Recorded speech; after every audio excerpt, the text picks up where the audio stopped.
Hey friends, let's dive இன். நீங்க நினைச்சு பாருங்க, ஒரு பொண்ணு மேல ஆசிட் அட்டாக் நடக்குது. அந்த ஆசிட் அட்டாக் பண்ணவங்கள அந்த பொண்ணே தண்டிக்கலாம்னு அவங்க கையில சட்டத்தை கொடுத்தா எப்படி இருக்கும்?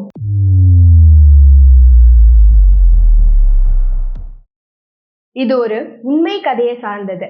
அமேனி பராமிங்கிற ஒரு பொண்ணுக்கு மஜித் முகவத்ங்கிற ஒரு பையன் மேரேஜ் ப்ரப்போசல் கொடுக்குறான். ஆனா அந்த பொண்ணு அதை மறுத்துறாங்க. அதை மறுத்ததுனால அந்த பையன் அந்த பொண்ணு மேல ஆசிட் அட்டாக் வீசுறான். அந்த கேஸ் இரானி கோர்ட்டுக்கு வருது. அவளுக்கு ஒரு பவர்ஃபுல்லான ஒரு ஆயுதம் கொடுக்கப்படுது. என்ன அப்படின்னா, இந்த ஆசிட் அட்டாக் நடந்த அந்த பையனுக்கு என்ன தண்டனை வேணுமோ அதை நீ சொல்லலாம், அதே மாதிரி அது சட்டப்படி நிறைவேற்றப்படும்னு சொல்லப்படுது. அதுக்கு அந்த பொண்ணு சொன்ன விஷயம், அவனோட கண்கள்ல 20 துளி ஆசிட ஊத்தணுங்கிறது. ஏன் அப்படின்னா 19 அறுவை சிகிச்சைகளுக்கு அப்புறமும் அவளோட முகம் சிதைஞ்சுதான் இருக்கு.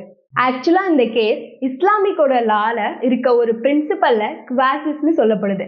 குவாசிஸ்ங்கிறது அரபு வார்த்தை. அந்த அரபு வார்த்தையோட அர்த்தம் ஐ ஃபார் அன் ஐ, அதாவது பழிக்கு பழின்னு சொல்லப்படுது. ஆக்சுவலா இந்த லா மேக்சிமம் 1% கொலைக்காகவோ இல்ல இந்த மாதிரி அட்டாக்காகவோ அங்க நடத்தப்படும்னு சொல்றாங்க. அவனுக்கான தண்டனை 2009க்கு ஸ்கெடியூல் பண்ணப்படுது அகைன்.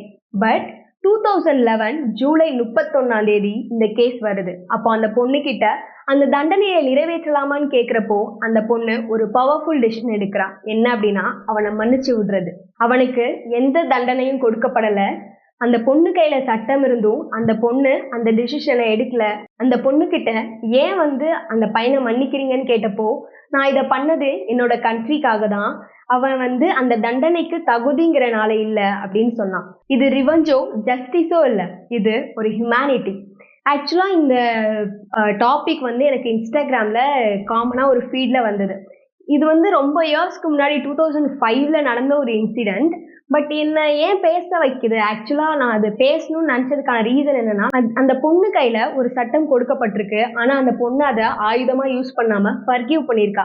எப்பயுமே நமக்கு பின்னாடி ஒரு துரோகம் நடக்குது, இல்ல யாரோ ஒருத்தவங்க தெரிஞ்சு நம்மள ஹர்ட் பண்றாங்க அப்படின்னா, அந்த இடத்துல அவங்கள ஹர்ட் பண்றதை விட அவங்கள மன்னிச்சு விட்டுட்டோம் அப்படின்னா கண்டிப்பா அவங்கள நம்ம மறக்க மாட்டாங்க. அவங்களுடைய தப்பு அவங்க திருப்பி செய்ய மாட்டாங்க.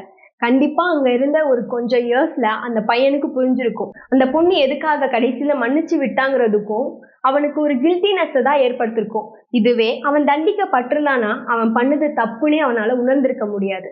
எல்லாருக்கும் ஒரு சான்ஸ் கொடுக்கறது நல்ல விஷயம்தான்.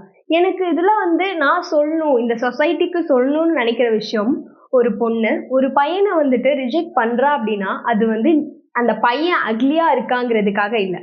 இதுல அக்லிங்கிற ஒரு விஷயமே இல்லை. அது அவங்களோட ஃபீலிங்ஸ். ஒரு பையனை பிடிச்சிருக்கு அப்படின்னா அவங்க கண்டிப்பா லவ் பண்ணுவாங்க. அது என்னைக்குமே ஃபேஸ் பார்த்து வரது இல்லை. எனக்கு தெரிஞ்ச ஒரு 2-3 இன்சிடென்ட் கூட, ஒரு கேன்சர் வந்த பையன் அவனோட லவ்வர் அவனை அவ்வளோ நல்லா பாத்துக்கிறான். இது மாதிரி நான் ஒரு சில விஷயங்கள் கூட பாக்குறேன். எல்லா இடத்துலயும் ஒரே மாதிரி நடக்குதான்னு கேட்டா இல்லதான்.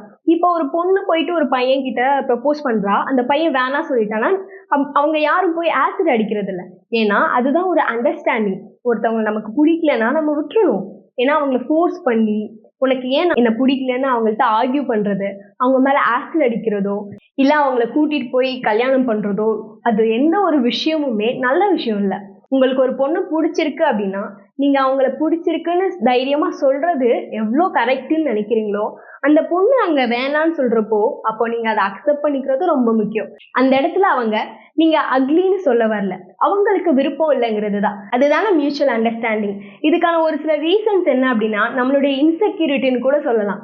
நம்ம ஸ்ட்ராங்கா இருந்தோம் அப்படின்னா நம்மளுடைய கோல்ஸும் எல்லாமே ஸ்ட்ராங்கா இருக்கும். ஸோ ஒரு பொண்ணு ரிஜெக்ட் பண்ணாலோ இல்ல ஒரு பையன் ரிஜெக்ட் பண்ணாலோ அது அவங்களுடைய விருப்பம்னு நினைச்சு பாருங்க. நம்ம நிஜமாவே ஒருத்தவங்களை நேசிக்கிறப்போ அவங்கள காயப்படுத்த மாட்டோம். பூவை ஜஸ்ட் லைக் பண்றவங்க அதை பிடுங்குவாங்க, பூவை லவ் பண்றவங்க தான் அதை தண்ணி ஊத்தி வளர்ப்பாங்க. ஸோ அது மாதிரி தான் ரிலேஷன்ஷிப்லையும் எந்த ஒரு விஷயங்கள்லையும் கூட நம்ம ஒருத்தவங்களை ஃபோர்ஸ் பண்றப்போ அது நல்ல விஷயம் இல்லை. இது லவ்வா இருக்கட்டும், ஒரு ஃப்ரெண்ட்ஷிப்பா இருக்கட்டும், என்ன ஒரு ரிலேஷன்ஷிப்பா இருந்தாலும் நம்ம ஆப்போசிட்ல இருக்கவங்க அவங்களுக்கு அது நோ அப்படின்னா அது நோன்னு தான் அர்த்தம். அவங்கள ஃபோர்ஸ் பண்றனாலையோ இல்ல அவங்கள ஹர்ட் பண்றனாலையோ உங்களுக்கு எந்த ஒரு நல்ல இதுவும் கிடைக்க போறது இல்லை. நீங்க அவங்கள மியூச்சுவலா மதிச்சு நடந்து பாருங்களேன், அவங்க உங்களுக்கு கொடுக்குற ரெஸ்பெக்ட் அதிகமா இருக்கும். ஸோ இந்த கேஸ் நான் பாக்குறப்போ அந்த பொண்ணு ஃபர்கிவ் பண்ணது எவ்வளோ ஒரு நல்ல விஷயம்னு எனக்கு புரிஞ்சது. இது மாதிரி குட்டி குட்டி விஷயங்களை நம்ம சொசைட்டி கிட்ட இருந்தும் தெரிஞ்சுக்கலாம். இதே மாதிரி ஒரு சில இன்சிடென்ட்ஸை கூட நம்ம தெரிஞ்சுக்கலாம். இதை நான் பேசுறதுக்கான ஒரே ஒரு ரீசன், ஒருத்தவங்க உங்களை வேணான்னு சொன்னா அது நீங்க நல்லா இல்லை, நீங்க அக்லியா இருக்கீங்கிறது இல்லை, அது அவங்களுடைய விருப்பம். அதை நம்ம எப்போ புரிஞ்சுக்கிறோமோ நம்ம மற்றவங்களை வெறுக்கிறதோ இல்லை மற்றவங்களுடைய அன்புக்காக ஏங்குறதோ இருக்காது. உங்களுக்கானது இருக்கு அப்படின்னா கண்டிப்பா உங்ககிட்ட வரும். ஸோ காமனா சொல்றேன், பாய்ஸ் அண்ட் கேர்ள்ஸ் யாரா இருந்தாலும் நீங்க யாரோ ஒருத்தருக்கு ப்ரப்போசல் கொடுக்குறீங்க, இல்லை உங்களுக்கு அவங்கள பிடிக்குது அப்படின்னா அவங்கள ஃபோர்ஸ் பண்ணாதீங்க. அவங்களுடைய விருப்பம் என்னவோ அதுக்கு விட்டு பாருங்க. கண்டிப்பா அவங்க உங்களை நேசிக்கவும் ஆரம்பிப்பாங்க.